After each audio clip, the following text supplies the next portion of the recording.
Bueno, pues buenas tardes, bienvenidas y bienvenidos a nuestro curso, nuestro taller curso, Sistemas Complejos aplicados a la economía y fenómenos sociales.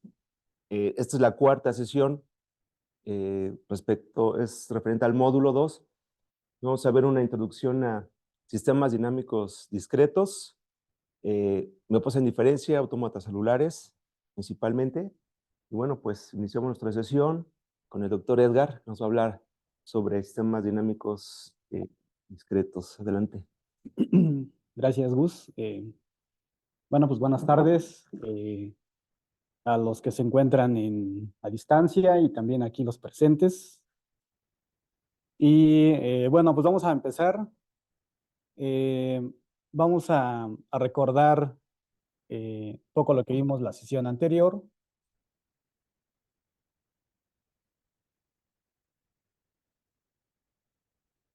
Bueno, antes me gustaría recordar aquí un pensamiento de Laplace. Laplace, que fue un matemático muy importante del siglo XVIII, fines del siglo XVIII. Y entonces en un libro que escribió acerca de un libro que se llama Un ensayo filosófico sobre probabilidades, él señala, bueno, nos dice esto que se conoce como la hipótesis del demonio de Laplace. Nos dice que si alguien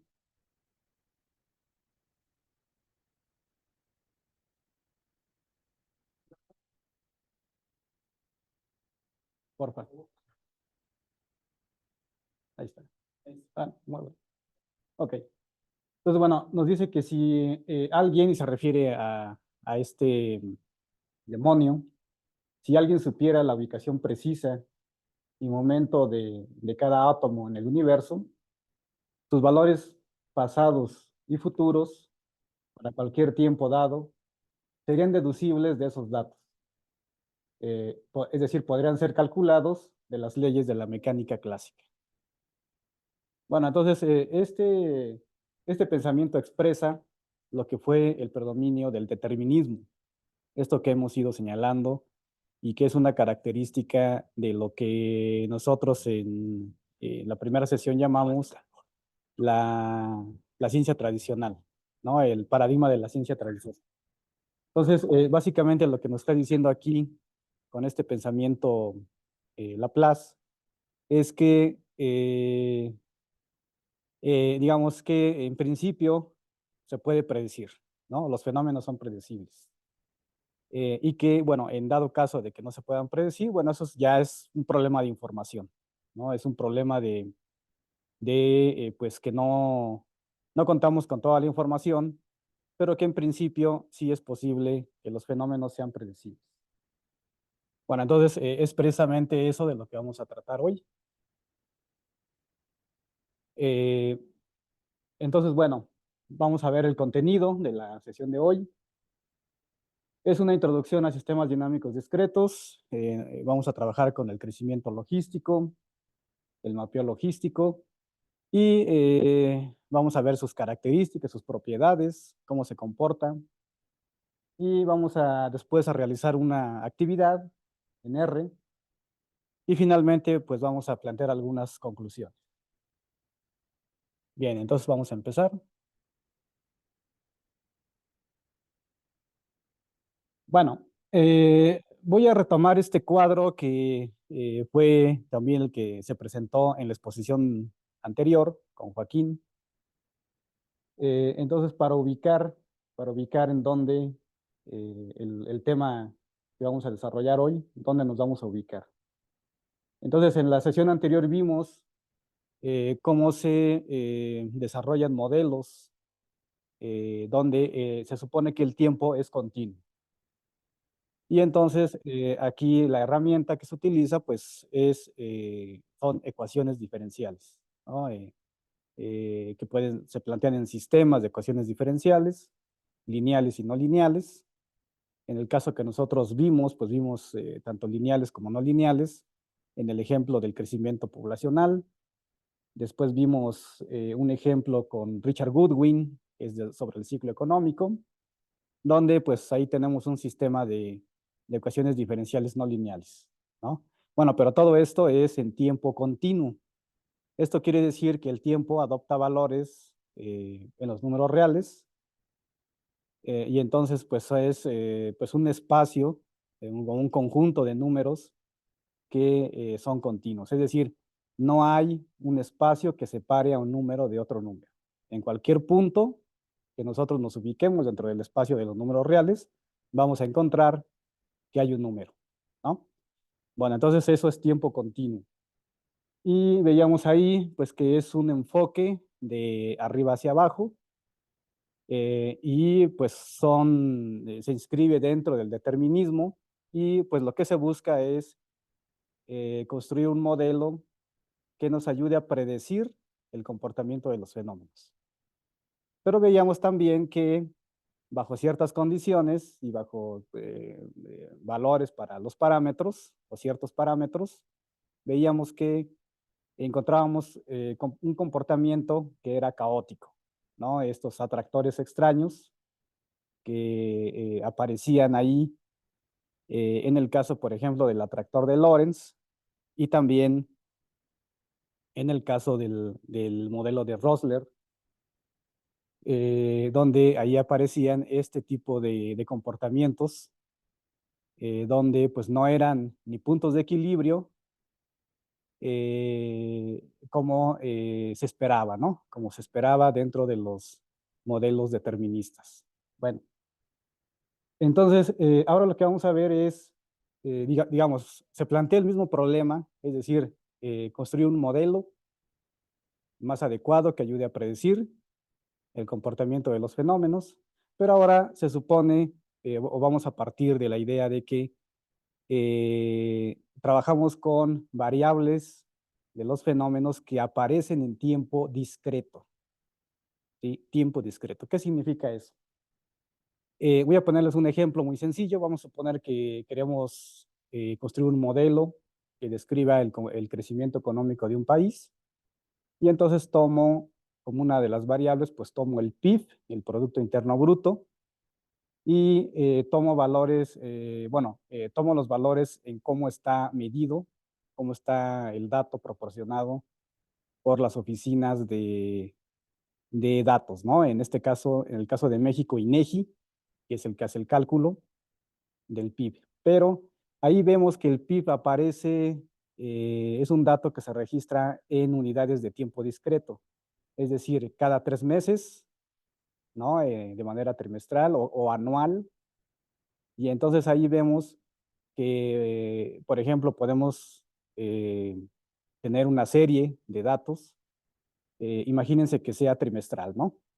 Entonces, trimestre tras trimestre, tenemos un valor que le corresponde al PIB. Pero esos son valores discretos.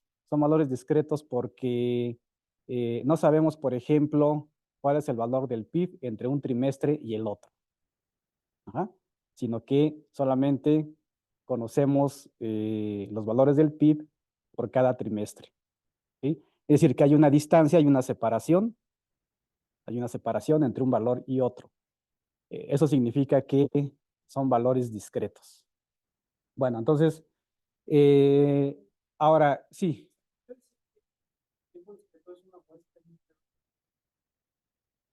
Sí, se podría decir que, bueno, si partimos de que el tiempo es continuo, pues se puede decir que es una muestra, es un subconjunto, ¿no? Es un subconjunto y aquí digamos que, ¿por qué se plantean este tipo de modelos? Porque surge la necesidad, dado que hay fenómenos donde se miden con valores discretos.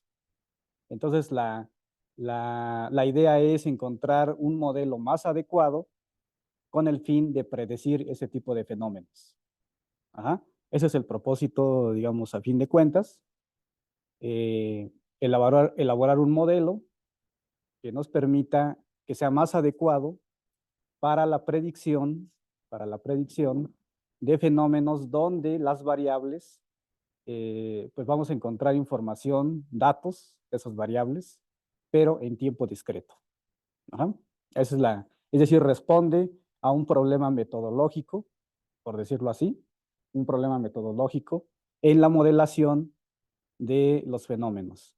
Ahora bien, entonces, esa es una primera diferencia, ¿no? Entre las ecuaciones diferenciales o los modelos basados en ecuaciones diferenciales, que fueron los que vimos la sesión anterior, y lo que vamos a ver en esta sesión, ecuaciones en diferencias finitas. Bien, entonces,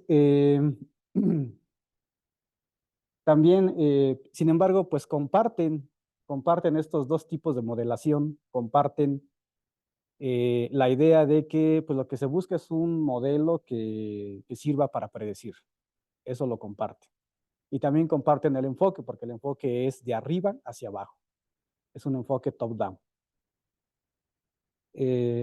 A diferencia, por ejemplo, de también de lo que vamos a ver más adelante, son los autómatas celulares o los modelos basados en agentes, donde ahí el enfoque es de abajo hacia arriba, ¿no? Entonces, esto no hay que perderlo de vista para poder ubicar y poder distinguir entre este tipo de modelos. Bueno, entonces vamos a avanzar. Entonces veíamos que un sistema dinámico pues, se compone de un conjunto de elementos que interactúan entre sí y que dan origen a diferentes dinámicas en el tiempo o en el espacio. Y bueno, ahí pues veíamos como ejemplo, Joaquín mencionaba el movimiento de los planetas, ¿no? El problema de los tres cuerpos, el péndulo, ahí nos puso un buen ejemplo Gustavo. Y bueno, el crecimiento económico, el crecimiento de una población, el ciclo económico, ¿no? Todos estos fenómenos pues son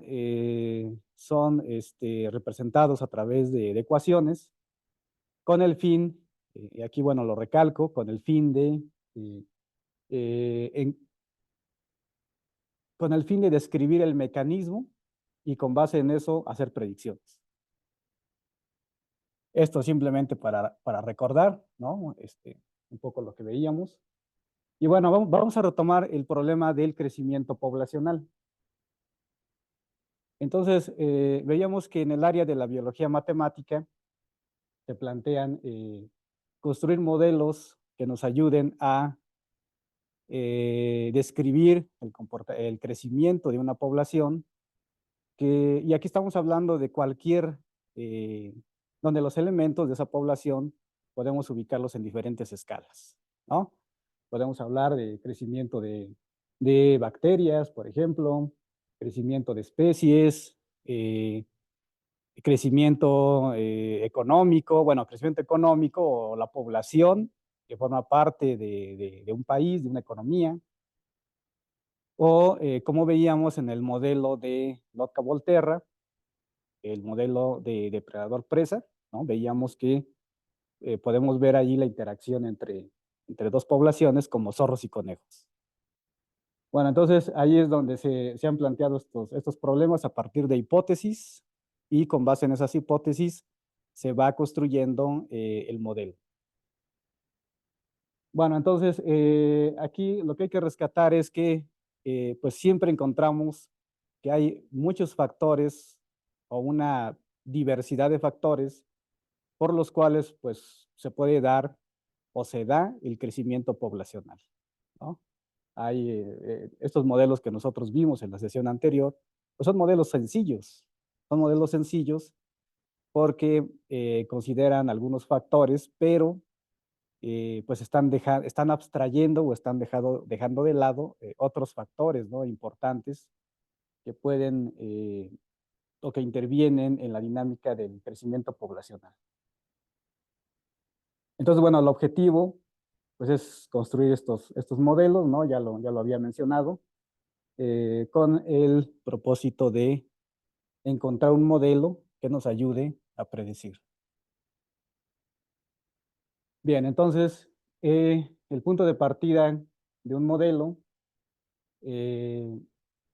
siempre es partir de alguna hipótesis. Esta hipótesis puede ser generada a partir de un marco conceptual o teórico, a partir del estudio de pues, de otros estudios que se hayan hecho sobre ese tema o sobre ese problema, pues plantear preguntas de investigación, ¿no? Y a partir de esas preguntas se pueden plantear hipótesis, digamos, que sean plausibles acerca de lo que nosotros queremos abordar.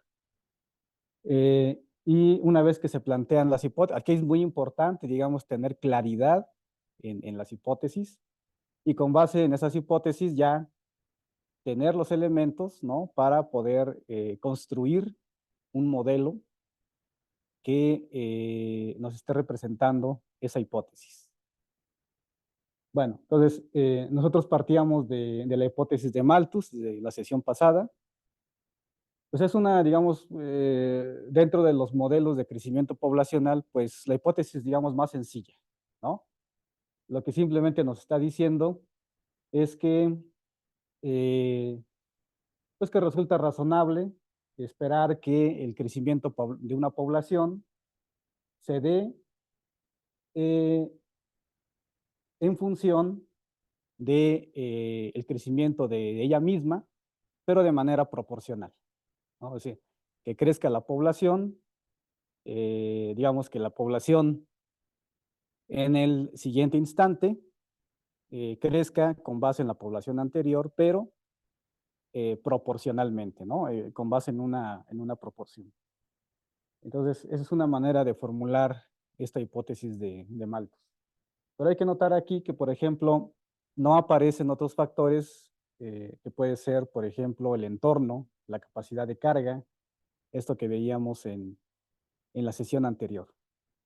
Bien, entonces podemos plantear a partir de esa hipótesis de Malthus, si nosotros decimos que P sub n es el número de individuos de la población existentes en el instante n, n nos va a representar el instante. Recuerden que aquí el tiempo es discreto, ¿no? Son como cortes que vamos haciendo en el tiempo, ¿no? Entonces, y también decimos que n representa pues un número natural o cero. Es decir, n puede ser 0, 1, 2, 3, así, ¿no? Sucesivamente. Y si n es igual a 0, vamos a decir que es en el instante inicial. Es decir, esto es la condición inicial, ¿no? Donde va a empezar, donde va a arrancar el proceso. Y si P sub 0 es mayor que 0, es decir, es positivo, entonces tenemos que esto nos está diciendo que es el número de elementos de la población inicial. Ahí va a empezar, ¿no? Es decir, pues obviamente P sub 0 no puede ser 0, ¿no? O sea, cero población. Entonces, tiene que ser positivo. A partir de ahí, vamos a poner, por ejemplo, pues un par de elementos, ¿sí? Que se pueden reproducir. A partir de ahí empieza el proceso. Bien, entonces partiendo de esta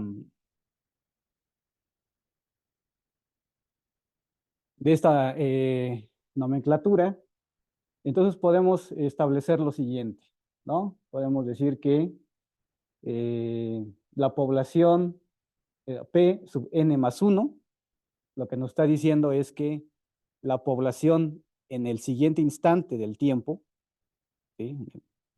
Es igual a la población en el instante anterior, P sub n, multiplicado por una lambda, este es un parámetro que nos indica una proporción, ¿no? Entonces vean que la expresión 1, lo que nos está representando, lo que nos está simbolizando, es la hipótesis de Malthus.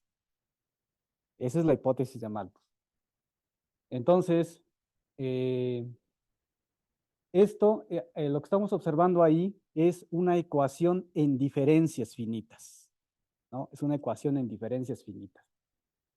Vean cómo la nomenclatura pues es diferente, ¿no?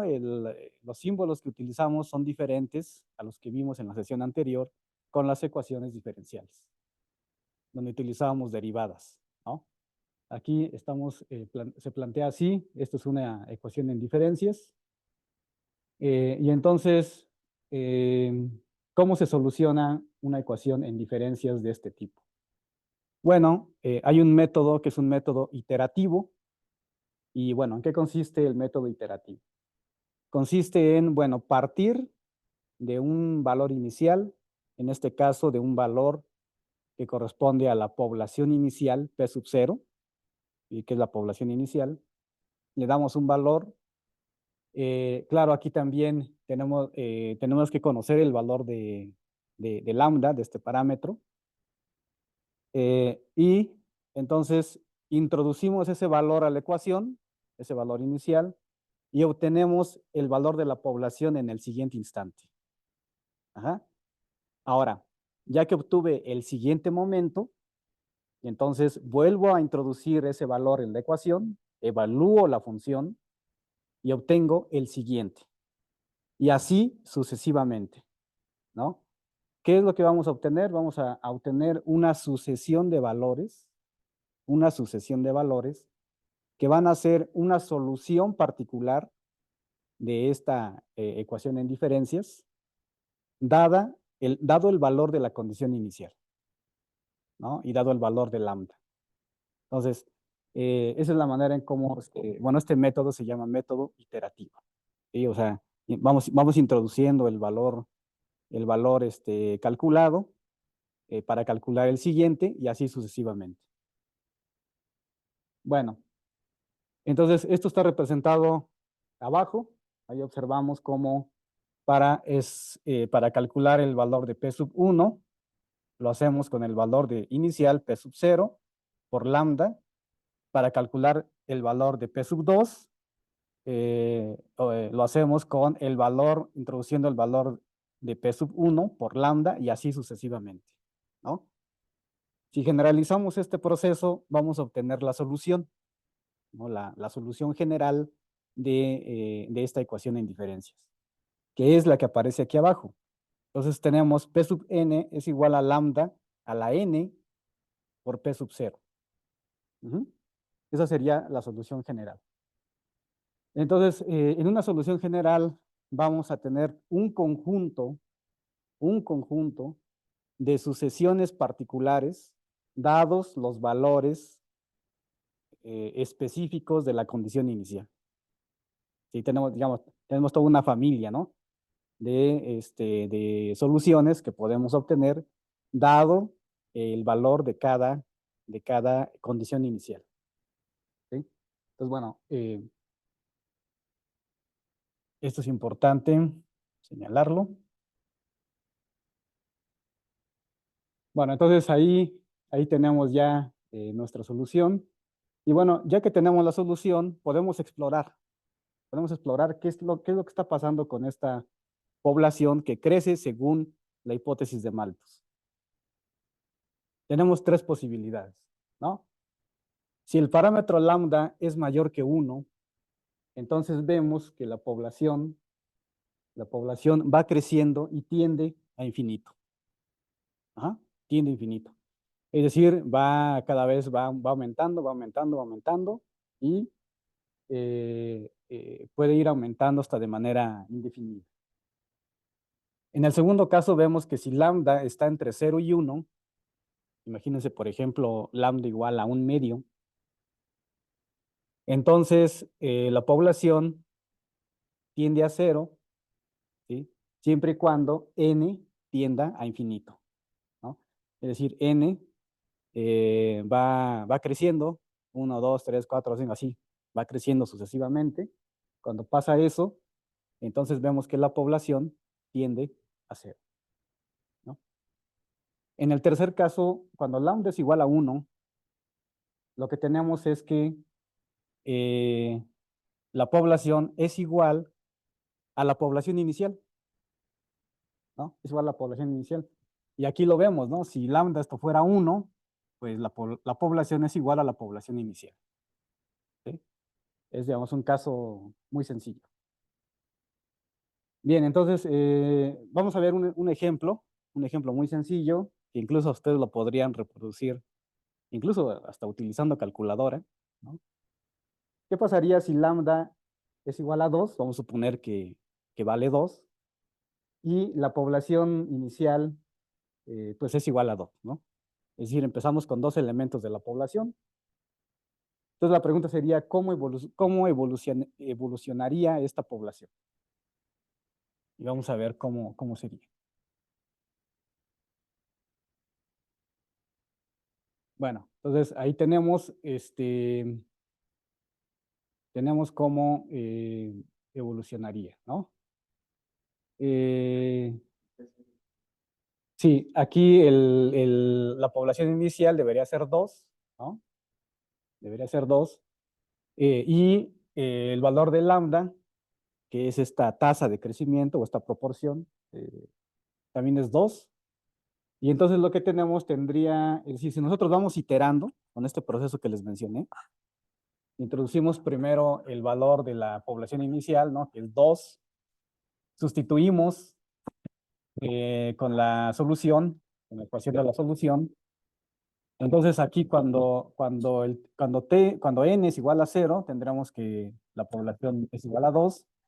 Cuando n es igual a 1, tendremos que la población es a 4, y así sucesivamente, ¿no? Si nosotros graficamos eso, lo que vamos a observar es un crecimiento exponencial, ¿no? Es un crecimiento exponencial. La población va creciendo bajo esa regla, va creciendo a través del tiempo de manera exponencial, ¿no? Pero si nosotros, por ejemplo, cambiáramos el valor, por ejemplo, como el que aparece aquí, si decimos ahora que la población inicial son 3, entonces vamos a partir ahora de otra condición inicial. Y entonces ahora vamos a tener otra sucesión de puntos, ¿sí? Diferente a esta, pero que, digamos, pues va a ser pues más o menos paralela, ¿no? Más o menos paralela. Y entonces, esto es lo que estamos diciendo, ¿no? Es dependiendo del valor de la condición inicial, dependiendo del valor de la tasa de crecimiento, bueno, va a tener una forma, va a seguir un patrón de crecimiento esta población. Entonces, bueno, es un ejemplo muy sencillo, pero que nos permite captar estos elementos que aparecen en las ecuaciones en diferencias. Bueno, ahora bien, ¿qué limitaciones tiene este modelo sobre el crecimiento de la población según la hipótesis de Malthus?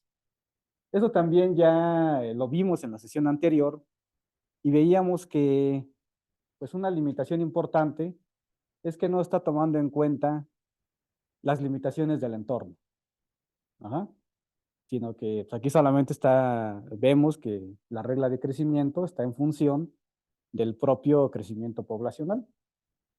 Entonces, si consideramos esa restricción de los recursos limitados, el que planteó esta crítica fue también, de esto ya lo vimos en la sesión anterior, Pierre-François Verhulst, ¿no?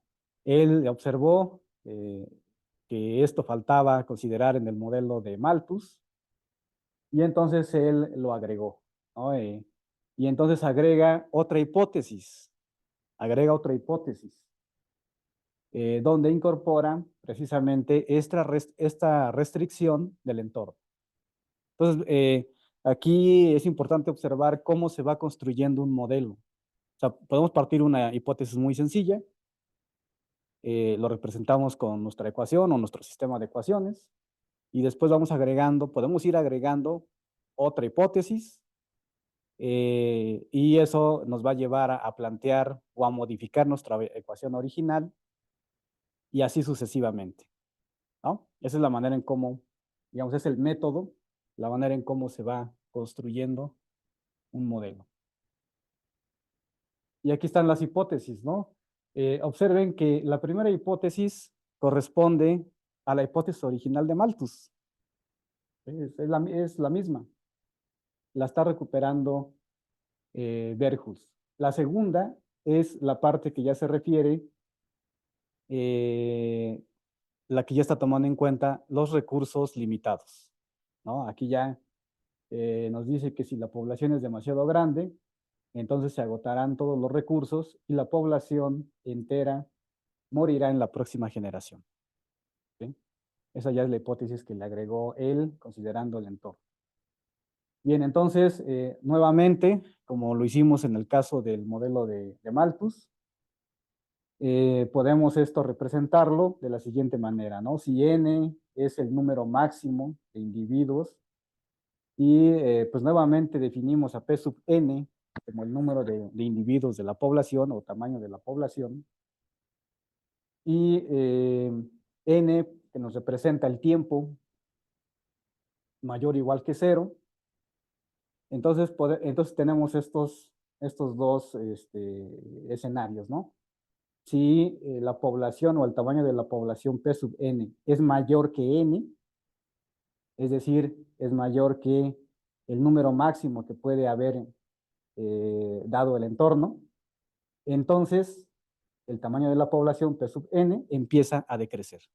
Eso era lo que veíamos también en el modelo de Verhulst continuo, ¿no? En la versión continua, donde veíamos que si estaba por encima la población, pues decaía, ¿no? Hasta el valor de la capacidad de carga. Y en el segundo caso, si el tamaño de la población P sub n es menor que n, es menor que ese valor límite, entonces el tamaño de la población P sub n empieza a crecer hasta que se aproxima a n, ¿no? Que era también lo que veíamos cuando iba creciendo, ¿no? La población, en esa como forma de S, en el modelo continuo, y se acercaba, en el límite se acercaba al valor de la capacidad de carga. Es decir, estamos ahora, pero estamos representando el mismo fenómeno del crecimiento poblacional, pero ahora en tiempo discreto. Ajá, en tiempo discreto. Entonces, recuerden que esa es la diferencia, ¿no? Con las,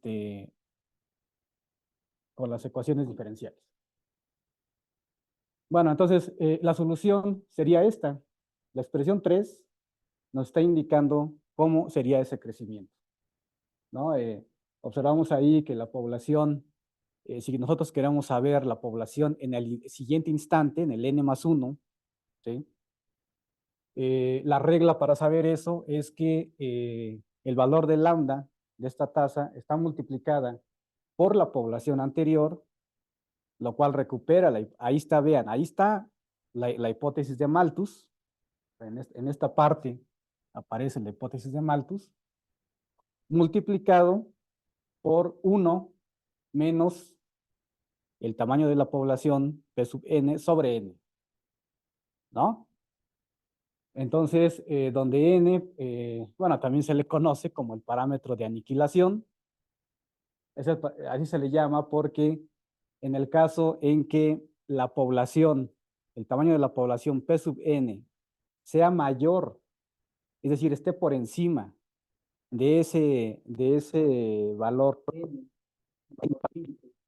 del crecimiento poblacional, pues lo que va a haber es una caída de la población, ¿no? ¿Hasta dónde? Hasta donde sea igual a el valor de n. Por eso se le llama parámetro de aniquilación. ¿Sí? Y bueno, esta expresión la podemos simplificar. En un caso, vamos a suponer que n es igual a 1. O sea, esta parte, el denominador es igual a 1, ¿no? En ese caso, y bueno, también vamos a suponer que la población está entre 0 y 1. ¿Sí? Entonces, bueno, en ese caso vamos a obtener la expresión 4. O sea, es una versión simplificada de la expresión 3, donde estamos suponiendo aquí que n es igual a 1, ¿no? Entonces, bueno, nos queda de esta manera. Bueno, entonces,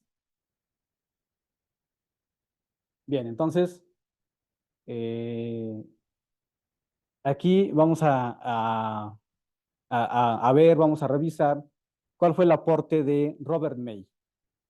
Robert May, pues se tomó este modelo, estas hipótesis propuestas por Verhulst, y él, pues, que era físico de origen, y se puso a estudiar el crecimiento de la población Él tiene muchos estudios, trabajos de investigación, y pues se reconoce como uno de los que tuvo muchos aportes en la biofísica.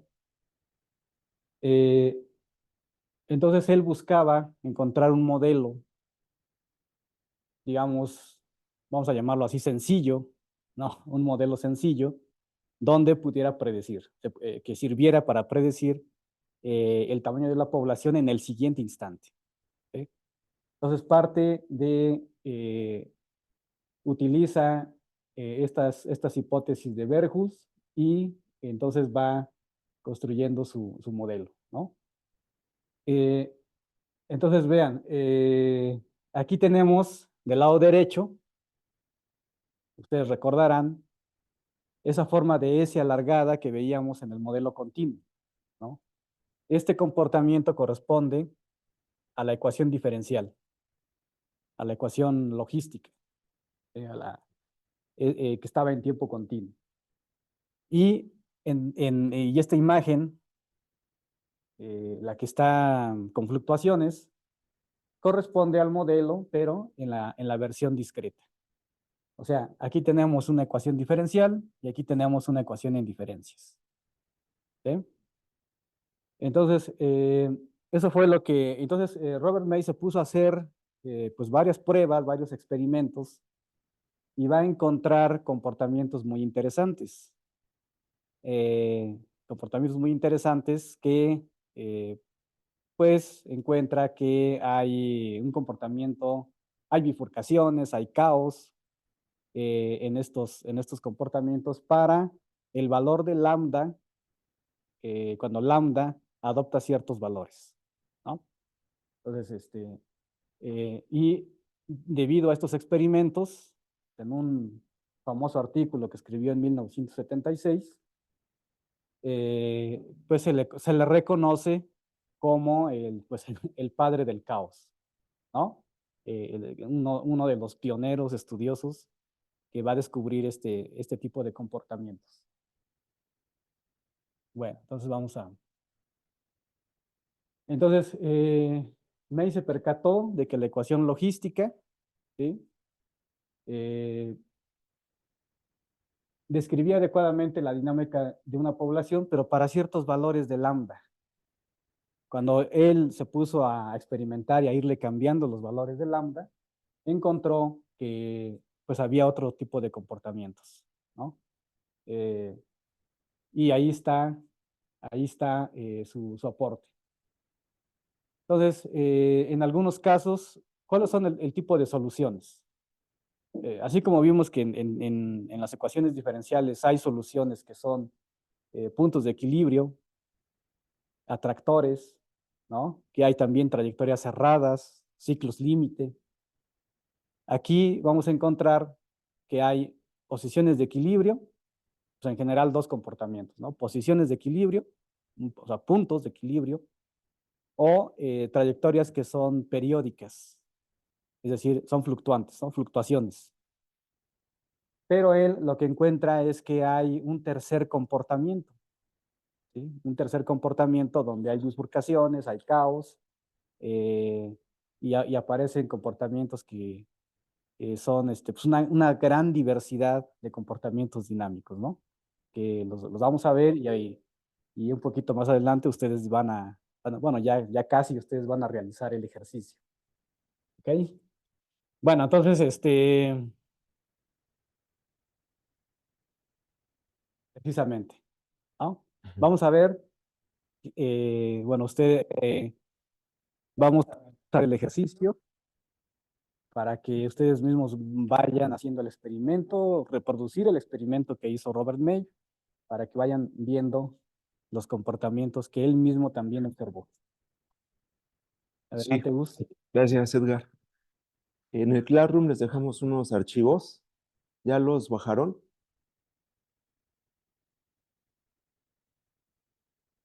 ¿Ya los bajaste, Jessica? Ya los bajé. Allá los de Zoom, chicas, chicos. Sí, ya lo puedes cargar. Sí. Gracias. Ah, excelente, muy bien. Bueno, La idea es que pues, repliquemos algunos resultados y hagamos el estudio de algunas dinámicas en función del parámetro lambda. Nos preguntaban que qué era lambda, ¿no? Pues es un parámetro. Entonces, nosotros instanciamos lambda con algún valor y bueno, corremos el modelo y vemos qué tipo de dinámica hay. Como vimos, pues digamos, está modelando la dinámica de una población.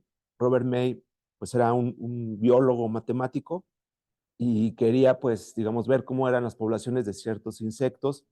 Y esta ecuación que propone este mapeo, pues trataba de describir este crecimiento de población de insectos. Pero después, pues fue más allá porque lo empezó a analizar desde un punto de vista dinámico y se dio cuenta que exhibía patrones pues de distinto tipo, ¿no? Algo que en realidad él no esperaba.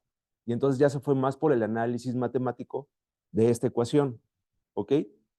Entonces, a ver, los que estén familiarizados con mapeos en diferencias, pues no creo que tengan problema, pero ¿hay alguien que no esté familiarizado? ¿No? ¿Más o menos? ¿O poquito? Bueno, ¿qué nos dice la ecuación? Ahí se ve bien. Nos dice que eh, la población tiempo siguiente, sabemos que el tiempo es discreto, va a ser igual a parámetro lambda por la población actual por 1 menos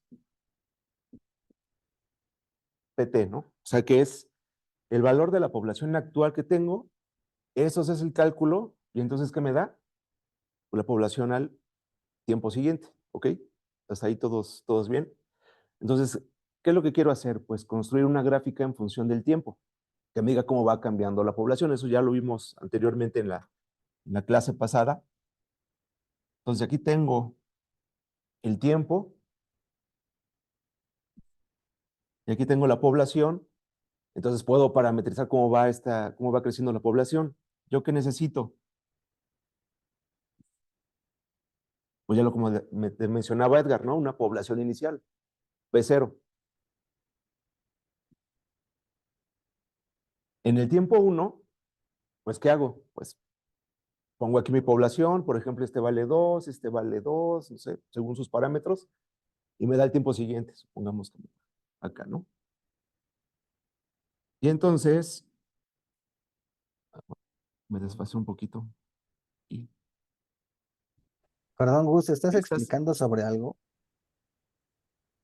Sí, no estoy Porque nada, presentando, no, o no sé los demás en Zoom, pero Ah, yo tampoco veo. ¿no ven? Sí, nomás se ve la presentación y el código, pero se quedó ahí.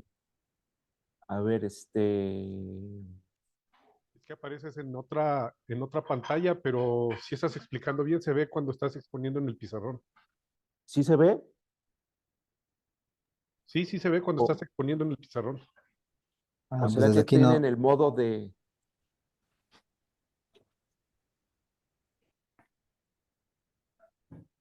A ver, entonces, ¿me confirman que sí están viendo el pizarrón? Sí, No, no confirmado. se ve. O Se sea, ve sí el se ve el pizarrón, pero pizarrón, no pero se se ve ve nada. blanco. Ahora sí, ya Ahí se te ve. ves tú. Ahora sí. ¿Sí? Gracias. Sí, hace Ok, ratito se veía la entonces, pantalla, ahorita bueno, ya se ve. Gracias. busquen el modo de vista de su Zoom, pónganlo en mosaico, pónganlo en mosaico para que puedan ver las diferentes ventanas. Creo que eso podría solucionarlos. ¿Sí? Ok. Sí, gracias. Bueno, entonces los que no estaban viendo el pizarrón, tenemos la ecuación, el mapeo logístico y tenemos la gráfica que queremos construir para ver cómo cambia la población a lo largo del tiempo. Entonces ya teníamos que empezamos con una condición inicial. Como todo sistema dinámico, siempre hay una condición inicial. Evaluamos, tenemos la población en el tiempo 1. Esta sería mi población en el tiempo 1. Entonces podríamos trazar que hubo un crecimiento. ¿Ok? Y luego, pues esta nueva población se evalúa aquí para que me dé al tiempo 2, ¿no? ¿De acuerdo? Supongamos que me da acá. Eso sería la población al tiempo 2. ¿Qué hago? Pues repito el procedimiento. De la población al tiempo 2, la pongo aquí y me da población al tiempo 3 y supongamos que abajo.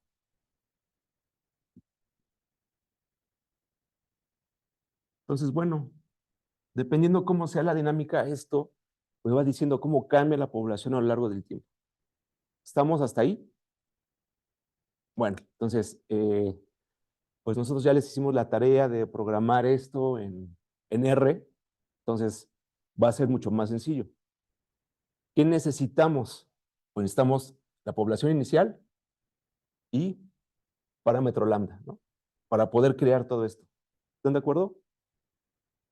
Ok, entonces, bueno, y también el número de iteraciones. Aquí yo voy a avanzar según el tiempo que yo le dé. 20 tiempos, 50 tiempos, 1000 tiempos, ¿no? Entonces, bueno, esto ya lo puedo apagar. Ya me ven ahora en ¿tengo la pluma? Ahí está. No, ¿ese es el señalador? Ah, sí está. Sí, se ve. Entonces, ahí ven ya lo ven en la pantalla, ¿no? Entonces Sí, tenemos, puntero. ok, el puntero. Esta parte de aquí, ciclo del mapeo logístico, es lo que les acabo de explicar. Es lambda que multiplica a la población en el tiempo anterior por 1 menos la población anterior y me da lambda, más bien la población al tiempo siguiente, ¿ok? Esto es el ciclo. Y entonces lo que vamos a hacer es correr el modelo, pero ¿con qué valor? Lambda 2.9. Edgar nos dijo que lambda está entre 0 y, ¿recuerdan?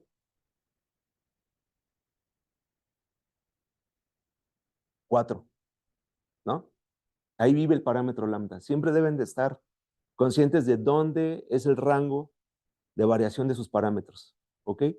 Entonces, bueno, vamos a probar con lambda 2.9. Entonces, ejecuten el modelo. Yo voy aquí a mi R. Tengo que cargar la función, mapeo logístico. Estoy diciendo que hay 10,000 iteraciones con lambda 2.9, una condición inicial de 0.53 y hasta donde dice plot, ahí lo corro.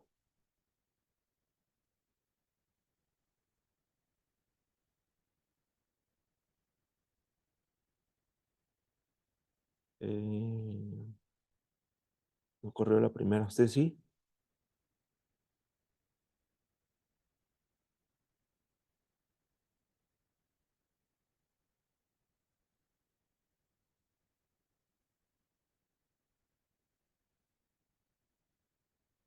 Dice, sí, sí.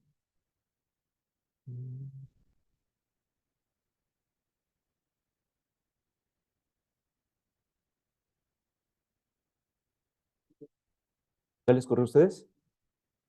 Aquí no Sí, sé si ya. será por la resolución. Sí, es por la resolución, Doc. Está muy baja, ¿no? Ajá. Eh, ¿Cómo se la Hay que incrementamos? cambiarla en la configuración de su pantalla. Ah, ok, miren, tenemos Mario, nos mandó su captura de pantalla y justo es lo que les quería mostrar. ¿Qué sucede con la dinámica de la población a lo largo del tiempo? ¿Qué sucede ahí?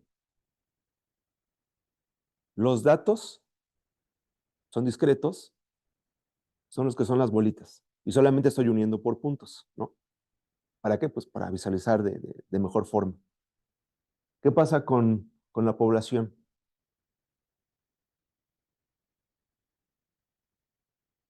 Su condición inicial dice que arrancamos con ¿cuánto?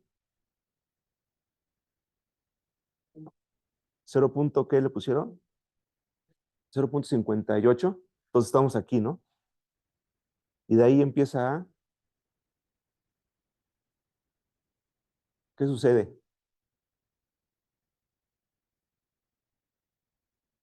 ¿Cómo cuál? Fluctúa, fluctúa, pero como que se va estabilizando. ¿Se estabiliza en qué valor? ¿En cuál valor? Más o menos como 0,65 o algo así, ¿no? ¿Y qué va a suceder después en la dinámica?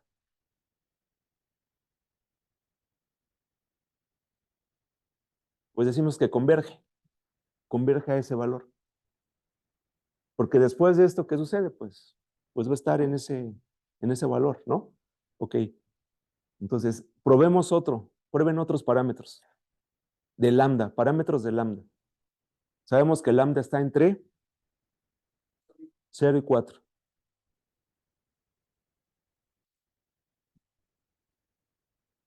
Por acá tenemos algunos valores interesantes en la actividad.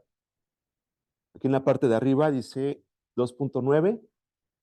Prueben 3.3, por favor. Lambda 3.3.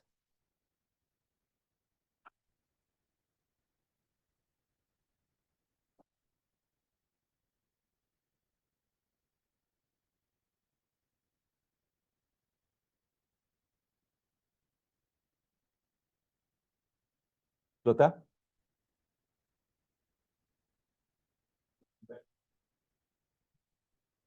No converge. A ver, veamos.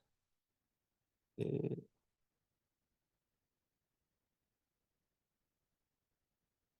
aquí está el...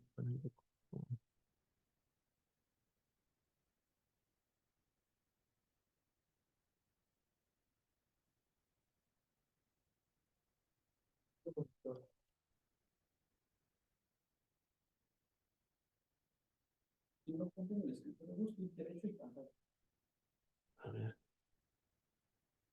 esta barrita que se oculta.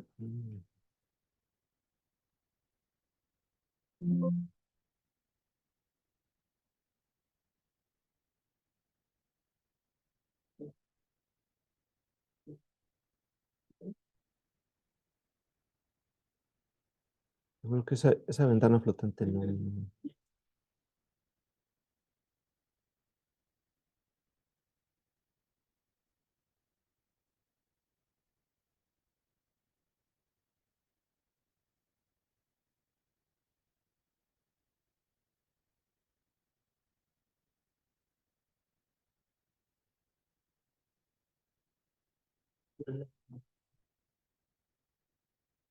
Algo que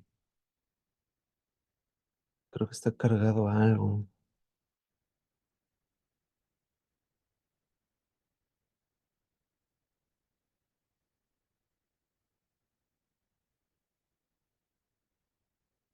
O anda mal.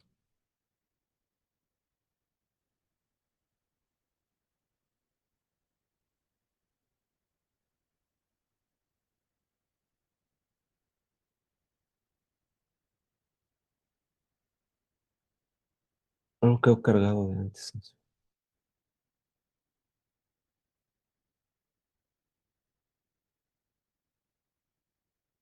¿Cuál era el valor que probaron?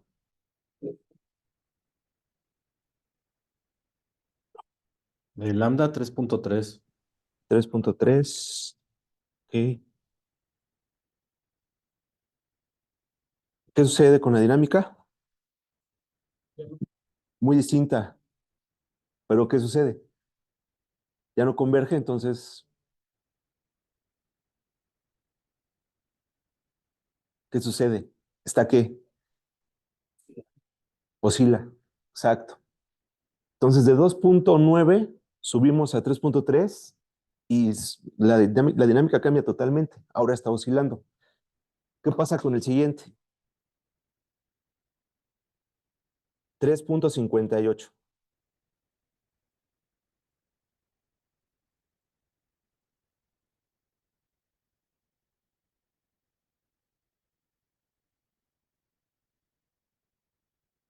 ¿Qué hay ahí?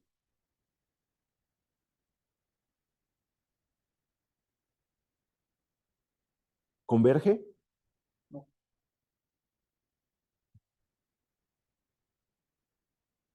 ¿Se ve algún patrón? Oscila hacia abajo, ¿no? Y después vuelve a subir. Pues bueno, habría que analizarlo más a detalle. Eh, Tal vez haya por ahí un ciclo, un periodo.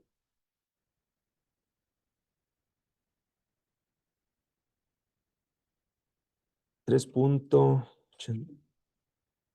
3.84. A ver, continuando un poco el razonamiento. Antes converge, después oscila, periódico, ahora como que posiblemente hay ahí un periodo largo tal vez. ¿Qué sucede con 3.84?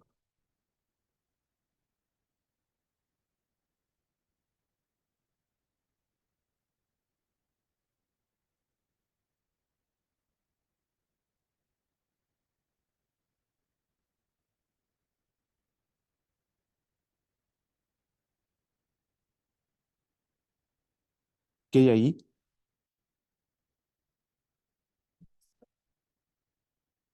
Algo un poco más grande.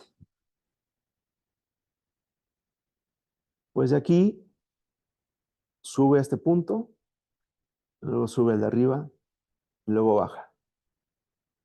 Sube a este punto, arriba, luego baja. ¿Qué es?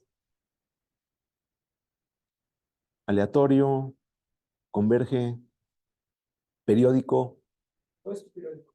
periódico. ¿Y de qué periodo? El periodo es las veces o los pasos en los cuales se vuelve a repetir. ¿Qué periodo sería? Eh, pues periodo 3, ¿no? Es decir, si yo me paro aquí, 1, 2, y en 3 puntos vuelvo a llegar en un lugar y se vuelve a repetir. Periodo 3.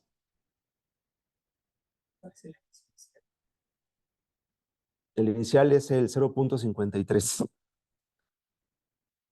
Siempre estamos agarrando la condición inicial de 0.53. ¿Ok? Pueden probar otros valores. Manden sus gráficas.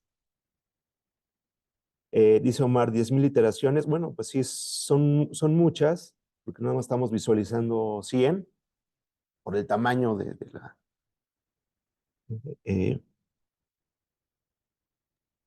Perdón, ahí se me cortó el mensaje, salió en trozos, pero el comentario era que sí converge, pero lo hace hasta la 10,000ª iteración ¿En con cuál parámetro?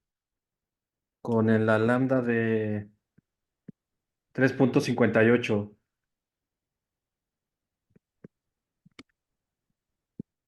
Pues vamos a hacerle aquí 3.58.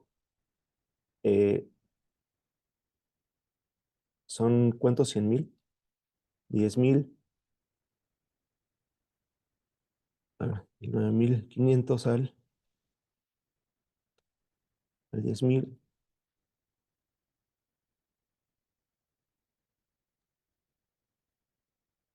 No, ya vi. Sigue igual, ¿no? Sí, sí, sí, no converge, solamente que ahí termina el ciclo. Exacto. Entonces sigue igual ahí haciendo tal vez un periodo largo. Bueno, pues Robert May se enfrentó a esto, cambiando lambda con pequeñas cantidades, pues cambiaba abruptamente todas las dinámicas. Ya vimos algunas periódicas, algunas que convergen, otras que como que oscilan.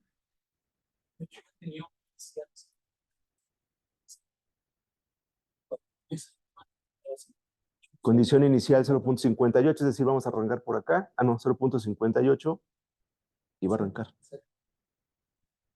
A ver, condición inicial. Con el mismo lambda, 3.58.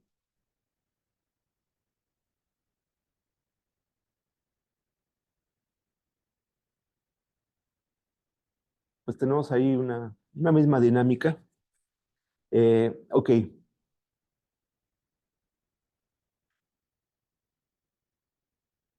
Una manera, ya vimos aquí, nos enfrentamos al problema de visualizar 10,000 datos, entonces tendremos que estar recortando pantalla por pantalla.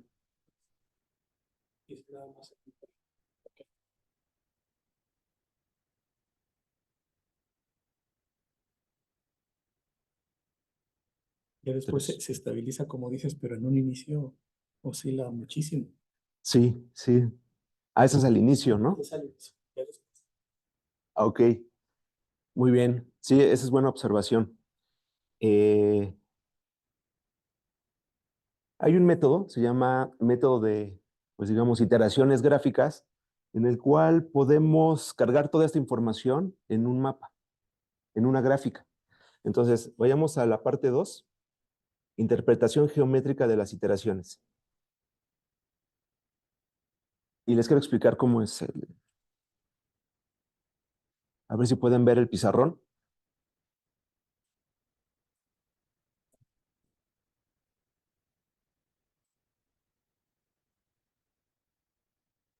Bueno, lo corro primero porque luego la visualización es un poco intrincada.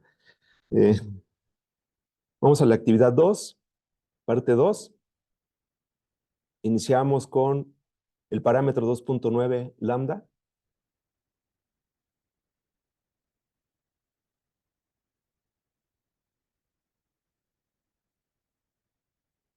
Y tenemos esta gráfica. Lo que hicimos al inicio con la serie de tiempo, ahora la estamos proyectando en el espacio xt más 1.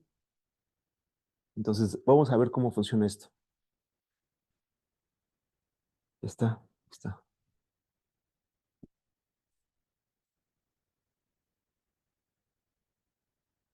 Esta función, lambda pt o lambda x por 1 menos x, es una parábola cóncava hacia abajo, que arranca en el 0 y termina en el 1, ¿ok? De esta manera. Y entonces lo que hacemos, la interpretación geométrica, cruzamos la línea de identidad, y entonces lo que vamos a proyectar son los valores de la población aquí, en este espacio.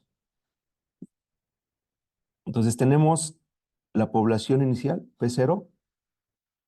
¿Qué es lo que hace esto? Pues evalúen la función, ¿no? Voy a ir acá. Este es F de P0, ¿ok? Bueno, esto va a ser P1. Esto es mi población al tiempo siguiente. Esto lo que hago es proyectarlo a la identidad. Y entonces baja. Bueno, aquí no me sale muy bien, ¿no? Y este es P1. Después, ¿qué hago? P1 lo evalúo en la función.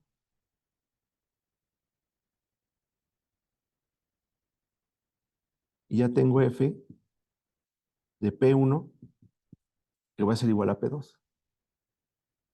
Y luego entonces bajo y así sucesivamente. Lo que estoy haciendo visualmente es tomar la población inicial, evaluar en la función, identidad, función, identidad, función, identidad, función, identidad, función. Es lo que estoy haciendo. ¿Qué es lo que se ve ahí, no? Entonces se le conoce como un atractor. ¿Por qué? Que la dinámica se empieza a enrollar en ese punto y ahí es donde me decía Víctor, ahí converge, ¿no? Es ese punto. Es visual. Probemos otro valor.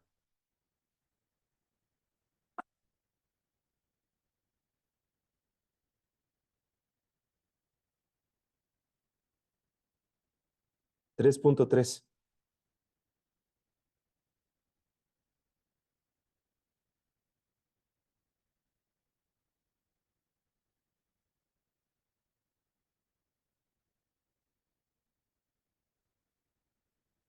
¿Qué sucede ahí? Pues enrolla función, función, identidad.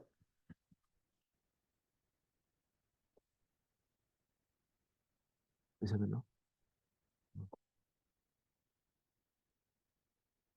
Bueno, queda atrapada aquí en esta órbita. Y ya no se sale.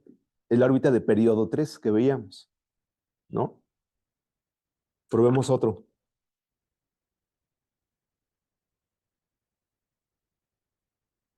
3.58.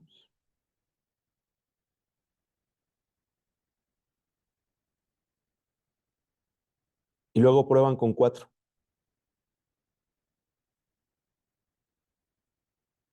Ese es 3.58. Entonces podemos ver cómo se encicla, cómo es la órbita con ese parámetro lambda.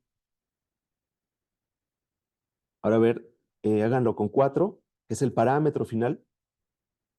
Mario ya nos está mandando algunas. Veamos con 4.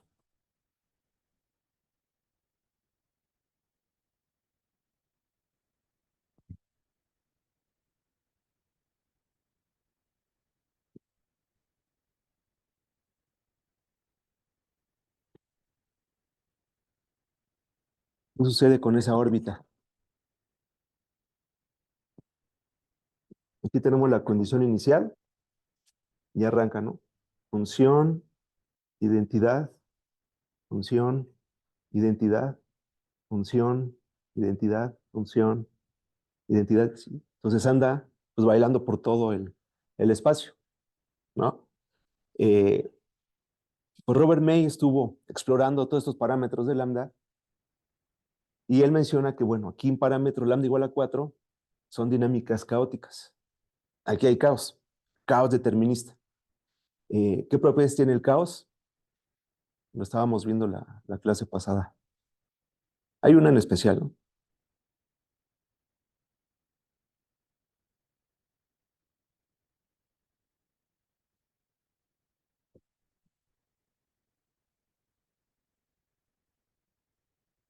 Ah, Omar está mandando como que varias superpuestas, ¿no, Omar?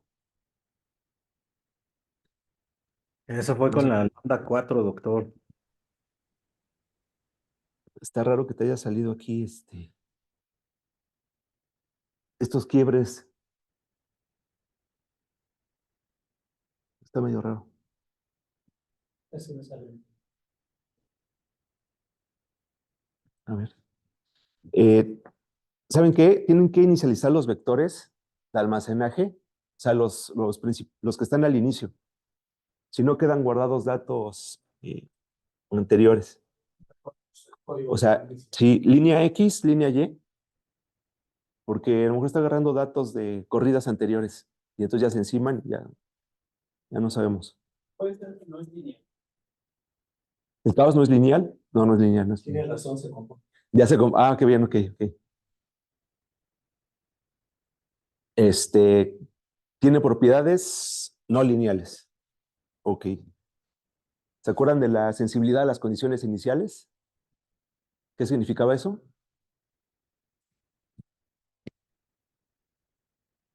Que yo parto de una condición, tengo una dinámica, y puedo tomar la misma condición, pero variado por una pequeña parte, una épsilon, tan chiquita como yo quiera. ¿Y qué sucede? La dinámica cambia, diverge, ¿no? No es lo mismo.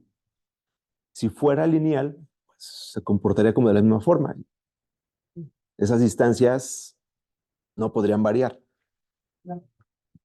Este comportamiento es por cualquier forma. Depende del parámetro lambda. Es que trabajo sobre temas de riesgo. La logística se utiliza mucho para calcular los scores de riesgos. Pues yo creo que puede tener implicaciones. Pero la ecuación logística desde la ecuación diferencial o del mapeo logístico, como este. Del mapeo logístico. Sí. Bueno, pues vamos a ver, ¿qué nos falta? Pues variar lambda. O sea, hay que variar lambda para conocer las dinámicas. Si tú sabes las dinámicas, entonces podrías utilizarlo y ya lo planteas en tu modelo. Quiero una dinámica oscilatoria. Es una dinámica más intrincada, algo caótico tal vez. No sé, pues mencionan que el caos es una dinámica de exploración, ¿no? El caos explorador, entonces.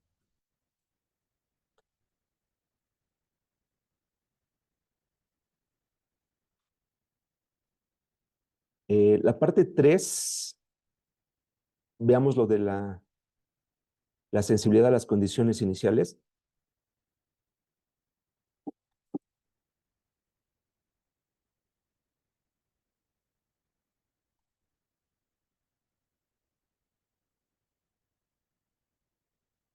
Ok.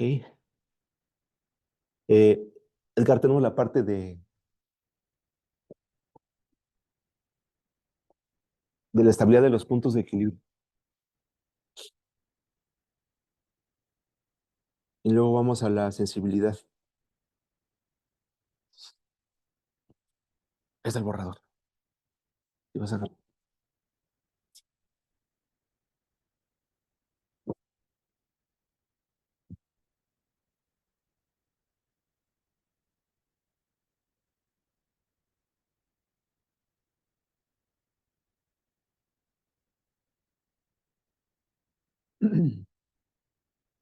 Bueno, hay una forma,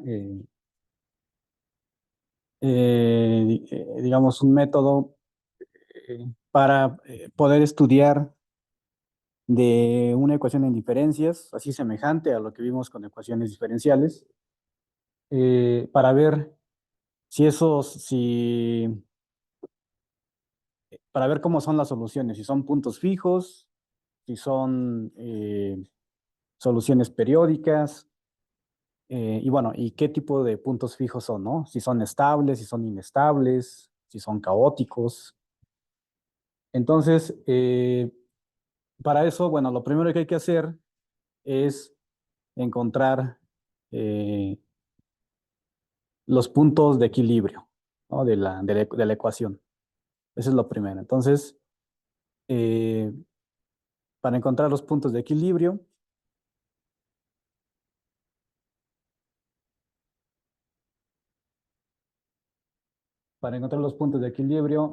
lo que hacemos es,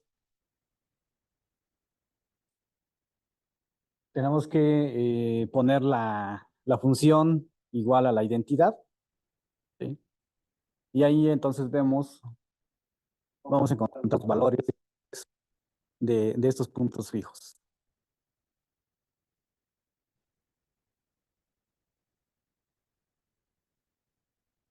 Eh, Joaquín ahorita está escribiendo en el pizarrón el procedimiento para encontrar estos puntos fijos.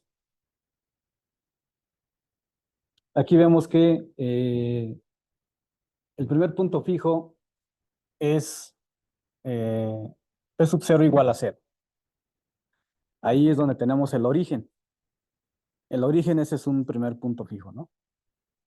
Y el segundo es P sub lambda es igual a lambda menos 1 sobre lambda.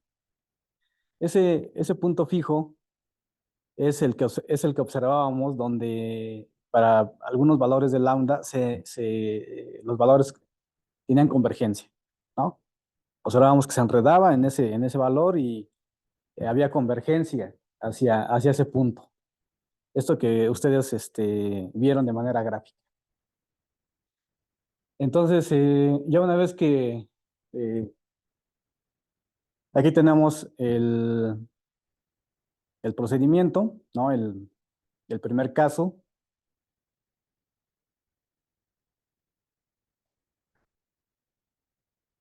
Entonces aquí observamos cómo se iguala, ¿no?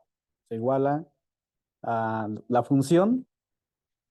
Esta es nuestra función, que es esta como parábola. Es igual a la identidad, ¿no? Y entonces, así podemos encontrar el primer punto fijo, que es igual a 0, que es el que aparece ahí en la presentación. Para encontrar el segundo punto fijo es un poquito más elaborado, se requiere un poquito de álgebra, ¿no? Y es partir de aquí, pero ahora vamos a suponer que P sub n es diferente de 0. En el primer caso suponemos que P sub n es igual a 0. En el segundo caso suponemos que es diferente de 0.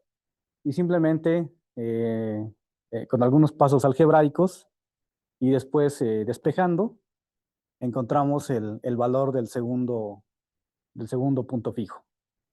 ¿Sí? Bueno, entonces ya que encontramos los valores de los puntos fijos, ahora podemos evaluar en cada punto fijo y ver si es estable, es decir, si hay convergencia, o si es inestable, quiere decir que hay divergencia, o si ese punto fijo es caótico, ¿no? Bueno, entonces aquí en el primer caso, para el caso del primer punto fijo, P sub 0, para valores de lambda que están entre 0 y 1, lo que vamos a hacer es, bueno, se evalúa la función en el valor de P sub 0, en este caso pues es 0, y se deriva y se obtiene el valor absoluto, ¿no? Si ese valor es menor que 1, entonces tenemos que ese punto fijo es estable. ¿Ah? Ese punto fijo sería estable. Tenemos otro caso donde para lambda igual a 1, entonces hacemos el mismo procedimiento, volvemos a evaluar la función, y si en ese caso, bueno, nos da 1, ya derivando la función, entonces tenemos que ese punto también es estable. ¿Sí? Y en el tercer caso, cuando lambda es mayor que 1, volvemos a repetir el procedimiento, evaluamos la función en ese punto fijo, derivamos, y obtenemos que es mayor que 1, y en ese caso tenemos que el comportamiento va a ser inestable, ¿no? Es decir, esta es otra manera, esta es una manera, digamos, cualitativa, para ver qué tipo cómo se comportan las órbitas alrededor de estos puntos de equilibrio. Que bueno, que coincide con el análisis que ustedes hicieron, graficando, cambiándole diferentes valores a lambda. Bueno, entonces lo mismo se puede hacer para el segundo caso. Para el segundo punto fijo, también se puede hacer el mismo procedimiento. Bueno, este está un poquito más elaborado, pero aquí encontramos para 4 valores de lambda, cuando lambda está entre 0 y 1, ¿no? Encontramos aquí evaluando la función en P sub lambda, que es el segundo punto fijo, y encontramos que se obtiene un valor entre 2, menor que 2 y mayor que 1. En ese caso el punto fijo es inestable. ¿Ah? En el segundo caso, cuando lambda está es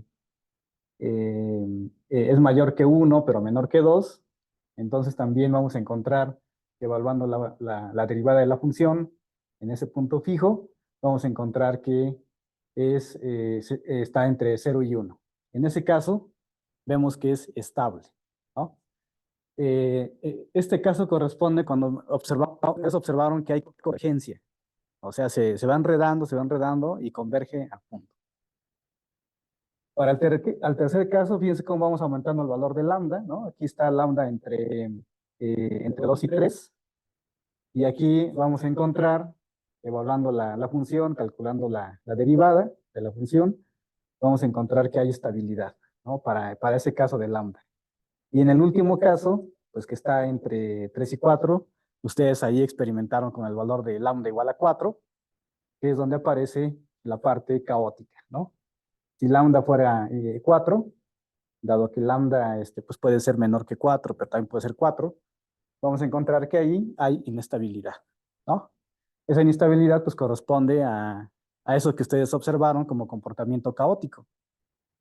Entonces, bueno, este es otro tipo es un análisis, digamos, complementario al análisis gráfico, que se puede ir probando, cambiando los valores de lambda, y con esto confirmamos que coincide, ¿no? Este comportamiento en las dinámicas, este comportamiento cualitativo, vemos que cómo va cambiando. Bueno, entonces, bueno, aquí el asunto de lo que veíamos de la condición inicial, ¿no? Regresamos. Sí, gracias, Edgar. Corran su script. Eso ustedes háganlo. Ya aprobamos en su condiciones iniciales. Pero quiero retomar lo que decía Edgar sobre parámetro lambda de 3 a 4. Y entonces, para eso vamos a la actividad 4 en el script. Las sensibilidad de las condiciones iniciales, ¿saben cómo es? Tenemos 0.3 y varían con un valor muy pequeño, y se van a dar cuenta que las series de un cierto rango pues empiezan a variar, y varían exponencialmente, ¿no? Pruébenlo, eso ya lo hemos hecho anteriormente. Pero vayamos al ejercicio 4.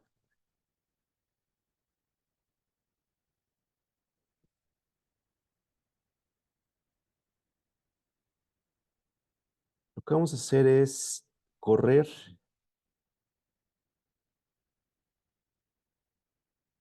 de manera sistemática la variación del parámetro lambda, que es el importante.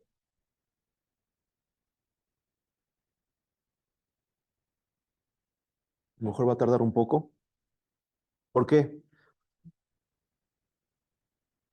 No, no sé por qué no jala. Ah, está. Ok. Porque todos estos son puntos de equilibrio. Bueno, son atractores, o estables e inestables. Todo esto que ven aquí. Mencionaban que de 3 a 4, pues es el segundo punto de equilibrio es inestable. Entonces surge toda esta dinámica, ¿no? Se le conoce como diagrama de bifurcación. Y lo que me dice es, pues estos puntos donde converge la órbita, ¿ok? Por ejemplo, Víctor, ¿qué veíamos cuando lambda era igual a 4? Pues era un desorden, ¿no? O sea, estaba por todos lados. Pues justo aquí es inestable, hay tantos puntos de equilibrio, pero son inestables, que la órbita pues va viajando, no puede converger. Entonces lo que pasa aquí se le conoce como caos total a lambda igual a 4 y nos lleva esta dinámica de doblamiento de bifurcaciones hacia el caos total, que es lambda igual a 4. Vean aquí, hay un punto de equilibrio y ¿qué sucede? Se bifurca. Y luego este se vuelve a bifurcar. ¿Cómo va creciendo esas bifurcaciones? ¿Cómo qué?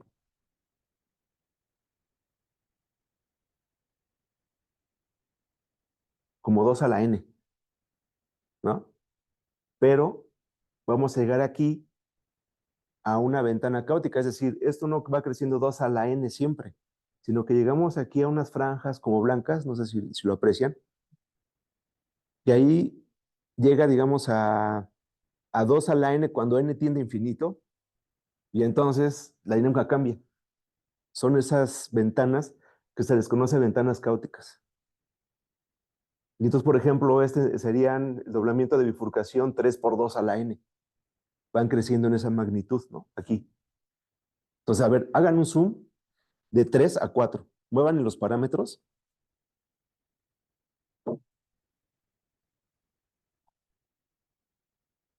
Lambda inferior lo tengo de 1 y lambda superior a 4.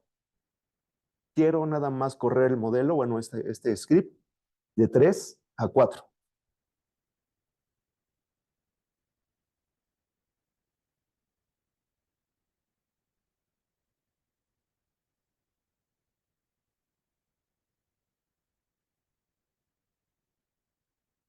Digamos que le estamos haciendo como un zoom. Le estoy quitando la parte de 1 a 3. Todo esto se lo estoy quitando. Y entonces empiezo a hacer los cálculos. Ya está, ¿no?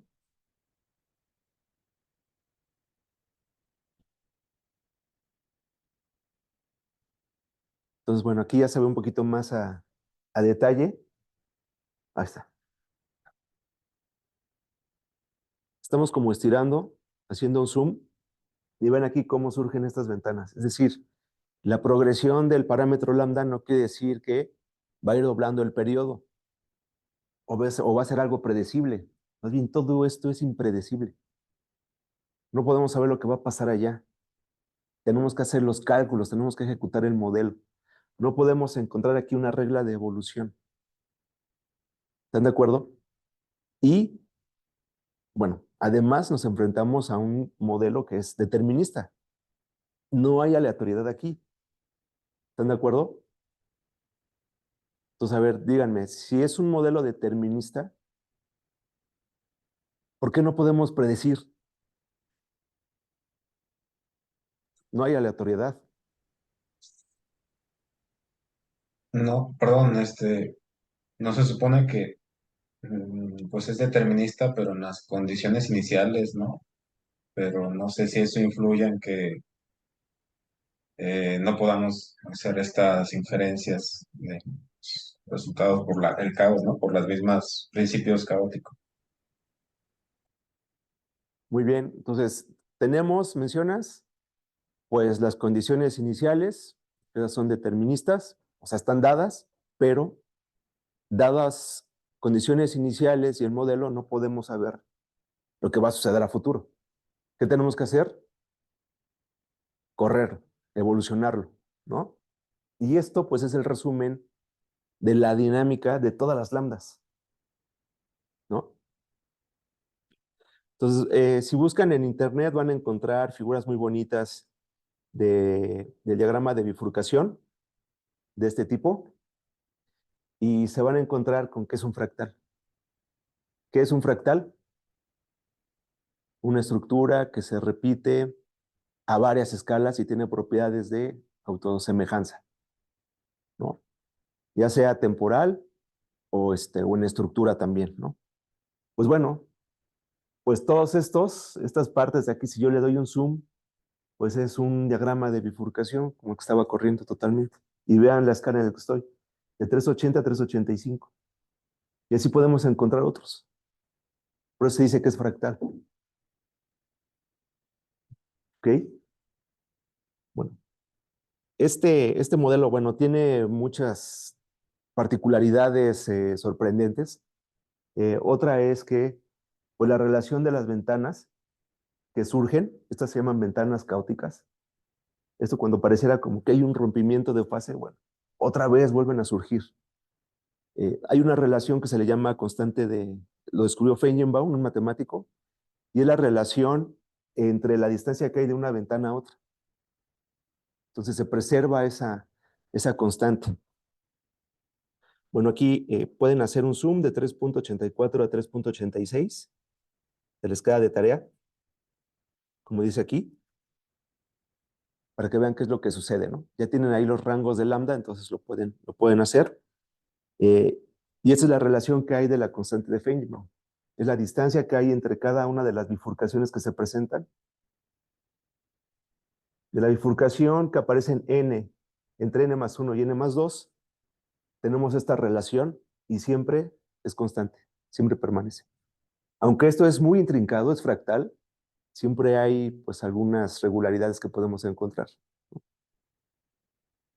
Y bueno, ya para terminar, ya nada más les enseño los exponentes del Lyapunov, que es una medida de la divergencia de las trayectorias que hay entre las órbitas del mapeo logístico, y nos dicen, cuando el exponente del Lyapunov es menor que 0, es estable. Cuando es 0, presenta bifurcación, y cuando es mayor que 0, la región del sistema es caótica. Entonces es eso. Es la última parte de su script, que lo pueden correr. Entonces, exponentes del Lyapunov que nos dice dónde hay caos, con el diagrama de bifurcación, podemos encontrar la relación, y entonces, conforme vamos avanzando en lambda, el exponente se hace positivo. Entonces se dice que es pues, una transición hacia el caos. ¿Ok? A través del doblamiento de periodo. Entonces, bueno, vean esta imagen, pues, digamos, un montón de información y todo sale del mapeo logístico que tenemos allá, las series de tiempo, ¿no? Bueno, pues no tengan alguna duda o comentario. Creo que fue mucha información, pero pues podemos ahí empezar a discutir en el Classroom o aquí en el chat, ¿no? Isomar es fractal, sí, claro, es fractal como mencionamos. Entonces, bueno, pues alguna duda o comentario, los que están en línea, ¿todo bien?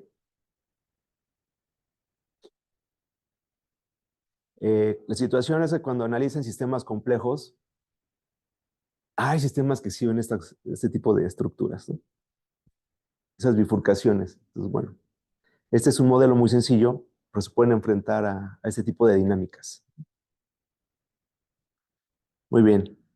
Si no tienen dudas, comentarios, pues nos vamos a un pequeño receso de 10 minutos y ahorita regresamos.